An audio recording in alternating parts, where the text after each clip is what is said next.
الحمد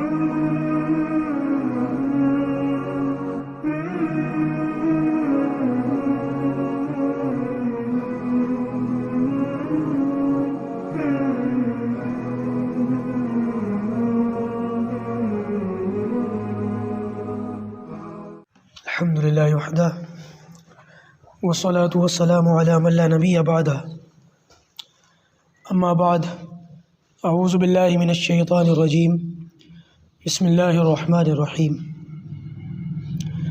إن الله لا يستحيي أن يضرب مثلا ما بعوضة فما فوقها فأما الذين آمنوا فيعلمون أنه الحق من ربهم وأما الذين كفروا فيقولون ماذا أراد الله بهذا مثلا يضل به كثيرا ويهدي به كثيرا وما يضل به إلا الفاسقين صدق اللہ العظیم۔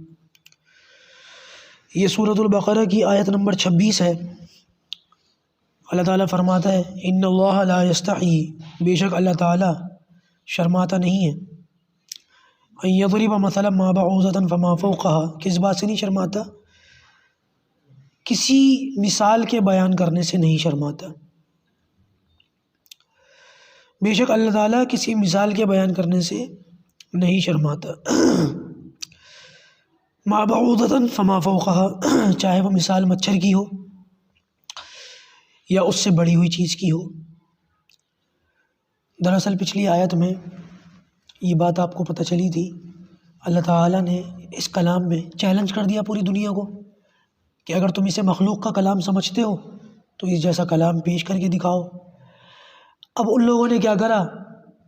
قرآن مجید جیسا کلام تو پیش نہ کر سکے، لہٰذا دوسرا طریقہ اختیار کر لیا کہ چلو اس جیسا کلام تو ہم پیش نہیں کر سکتے، لہٰذا اسی کلام میں اشکال کرنا شروع کر دو، اسی کلام کے اندر اعتراض کرنا شروع کر دو۔ تو اعتراض کیا کیا کہ یہ اللہ کا کلام ہے، اللہ تو تمام بادشاہوں کا بادشاہ ہے، وہ تو سب سے بڑا پروردگار ہے، سارے جو ہے اپنے آپ کو جو خدائی کا دعویٰ کرتے ہیں جھوٹے خدا، وہ تو سب خداؤں کا سب سے بڑا خدا سچا ہے، سچا خدا ہے۔ تو بادشاہ جو ہوتے ہیں، جو بڑے لوگ ہوتے ہیں، وہ کبھی چھوٹی چھوٹی مثالیں نہیں دیتے، حقیر چیزوں کی مثالیں نہیں دیتے۔ اگر یہ کلام اللہ تعالیٰ کا ہے تو یہ اللہ تعالیٰ کی شان کے خلاف ہے کہ اللہ تعالیٰ جو ہے حقیر چیزوں کی مثال دے رہا ہے، مچھروں کی، مکھیوں کی بات کر رہا ہے۔ تو یہ تو بڑی گری پڑی چیزیں ہیں، بڑی حقیر چیزیں ہیں، اللہ تعالیٰ ان چیزوں کی مثال کیوں دے رہا ہے؟ اس سے پتہ چلا کہ یہ خالق کا کلام نہیں ہے۔ اگر یہ اللہ تعالیٰ کا کلام ہوتا تو بڑی بڑی چیزوں کی مثال دی جاتی، چھوٹی چھوٹی چیزوں کی مثال نہیں دی جاتی۔ اللہ تعالیٰ انہی اعتراضوں کا جواب دے رہا ہے کہ اللہ تعالیٰ شرماتا نہیں ہے کسی چھوٹی مثال کو بیان کرنے سے، چاہے وہ چھوٹی مثال مچھر کی ہو یا کوئی چیز مچھر سے بھی زیادہ حقارت میں بڑھی ہوئی ہو۔ بھائی ظاہر سی بات ہے، اگر کسی چھوٹی چیز کو بیان کرنا ہوگا تو مثال بھی چھوٹی چیز کی دی جائے گی، سورج چاند کی تو دی نہیں جائے گی۔ اگر کبھی بڑی چیز کو بیان کرنا ہوگا تو پھر بڑی چیزوں کی مثال دی جاتی ہے، یہی طریقہ بھی ہے۔ تو اللہ تعالیٰ نے یہاں پہ بھی یہی طریقہ اختیار فرمایا کہ جو چھوٹی اور حقیر چیزیں ہیں ان کی مثال چھوٹی اور حقیر چیزوں سے دی ہے، اور اس سے اللہ تعالیٰ شرماتا نہیں ہے، اور اس سے اللہ تعالیٰ کے کلام ہونے میں کوئی شک و شبہ نہیں ہونا چاہیے۔ اور ایک بات بتاؤں آپ کو، یہ جو مچھر ہے نا، مچھر، اس کو انسان حقیر سمجھتا ہے، لیکن اس کی بناوٹ پر، اس کی تخلیق پر اگر غور کرے تو حیرانگی ہوتی ہے اللہ تعالیٰ نے اتنی چھوٹی سی چیز کو پیدا کیسے کیا ہے۔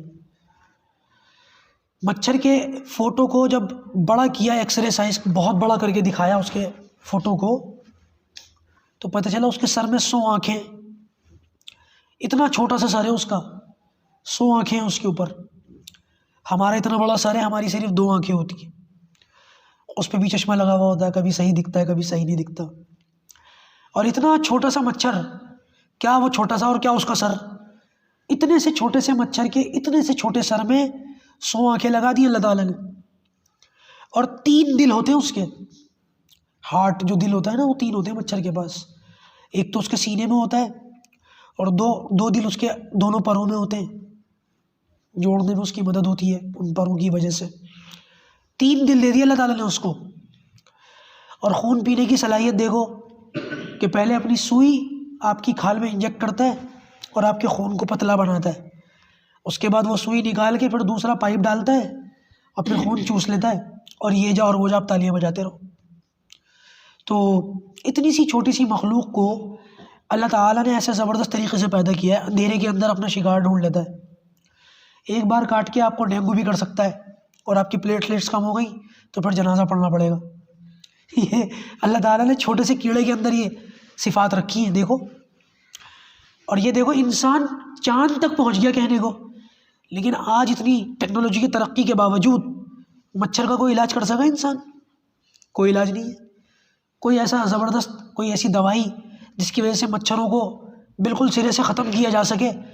اور بہت سارے جانوروں کو سنا ہے نا ہم نے، وہ صفحہ ہستی سے مٹ گئے، اب ان کے نشانات بھی باقی نہیں ہیں۔ یہ مچھر ذرا سی بارش ہوتی ہے پھر پیدا ہو جاتے ہیں، اور بعض مچھر تو کاٹتے نہیں ہیں، وہ کان میں آ کے گنگنا کے چلے جاتے ہیں، سونے نہیں دیتے۔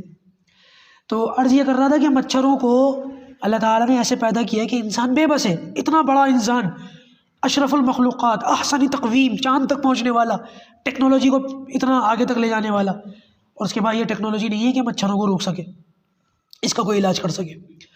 اس تعلق سے لوگ ہم سے پوچھتے ہیں کہ مچھروں کو بھگانے کے لیے کون سا طریقہ اختیار کیا جائے۔ بعض لوگ دھواں جلاتے، مورٹین وغیرہ جلاتے، بعض لوگ مشینیں لگاتے، وہ چھوٹی سی مشین نہیں ہوتی، وہ پلگ میں لگ جاتی ہے، لیکن بھائی صاحب مچھر بھی مچھر ہے، بعض مچھر تو ایسا زبردست ہوتا ہے کہ وہ مشین فل موڈ پر چل رہی ہو اور دھواں ہو رہا ہو پھر بھی آ کے کاٹ جاتا ہے۔ تو بہت سے لوگوں نے آج کل کیا کیا، وہ ریکٹ، مسکیٹو ریکٹ ایجاد کر لیا، وہ بجلی والا۔ تو لوگ ہم سے پوچھنے لگے کہ بھئی یہ استعمال کرنا جائز ہے؟ اس لیے کہ مخلوق کو آگ سے جلا کر مارنا جائز نہیں ہے، اور اس میں مخلوق کو آگ سے جلایا جاتا ہے، تو کیا اس کو ریکٹ سے مارنا جائز ہے؟ جبکہ کوئی اور الٹرنیٹ بھی نہیں ہے، کسی اور طریقے کو استعمال کر کے مچھر کو بالکل ختم کیا جا سکے۔ وہ تو کچھ بھی کر لو آپ، جاتا ہی نہیں ہے، چلا جاتا ہے تو پھر واپس آ جاتا ہے۔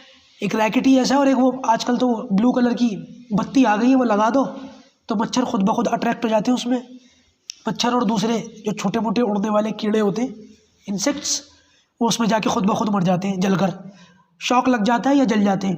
تو کیا شوک لگا کر یا جلا کر ان کو مارنا جائز ہے؟ اور تفسیر دوسری طرف چلی گئی بات، لیکن وضاحت کر دوں، جب مجھ سے لوگوں نے یہ سوال پوچھے تو میں نے علماء کو دیکھنا سننا شروع کیا، کتابیں دیکھنی شروع کی، تو پتہ چلا بعض علماء کہتے ہیں کہ یہ ریکٹ استعمال کرنا جائز نہیں ہے، اس لیے کہ مخلوق کو جلانا ٹھیک نہیں ہے۔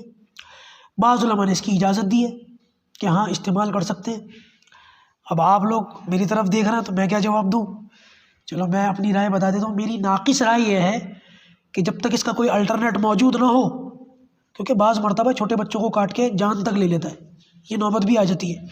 بعض لوگ جن کی امیونٹی بہت اچھی نہیں ہوتی، ویک ہوتی ہے، ان کو اگر یہ کاٹ لے اور ان کو ڈینگو ہو جائے تو وہ مر تک سکتے ہیں، اور ایسے کئی لوگ مر بھی چکے ہیں، سینکڑوں ہزاروں کی تعداد میں۔ تو لہٰذا میری رائے تو ان علماء کی طرف ہے جو کہتے ہیں کہ ہاں اس کو اس طرح سے مار سکتے ہیں، کیونکہ کوئی اور اس کا اپائے نہیں ہے، کوئی اور اس کا الٹرنیٹ نہیں ہے۔ اگر کوئی طریقہ آ جاتا ہے تو مجھے بھی بتا دینا، میں اپنا فتویٰ بدل دوں گا بھائی۔ تو عرض یہ کر رہا تھا کہ مسکیٹو ریکٹ استعمال کر کے مچھر کو آپ مار سکتے ہیں۔ بہرحال بات مچھر کی نہیں چل رہی تھی، بات چل رہی تھی مچھر کی مثال کی۔ تو اللہ تعالیٰ نے اس کی مثالیں دی ہیں، اور لوگوں کو اس پر اعتراض ہوا ہے، تو اللہ تعالیٰ نے کہا اللہ تعالیٰ شرماتا نہیں ہے کسی چھوٹی چیز کو مثال سے بیان کرنے میں، اور چھوٹی چیز کی مثال وہاں دی جائے گی جہاں کسی چھوٹی چیز کو بیان کرنا مقصد ہوگا۔ انشاءاللہ اس سے آگے کی بات کل عرض کی جائے گی۔ اللہ کی توفیق۔